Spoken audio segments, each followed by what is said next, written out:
Let me tell you today. Disassembly method of fault sharp under steering wheel. First, we need to remove the airbag. There's a small hole under 6 o'clock. We stab it in with a small slotted knife. Pop the airbag out. Here's the principle. The airbag bounced out. Push up and take out the airbag.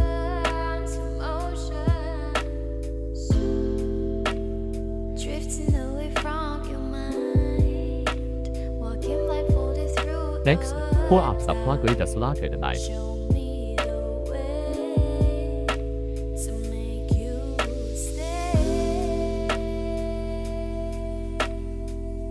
Airbag removal completed. Third part, use D50 sleeve. Remove the large screw in the middle.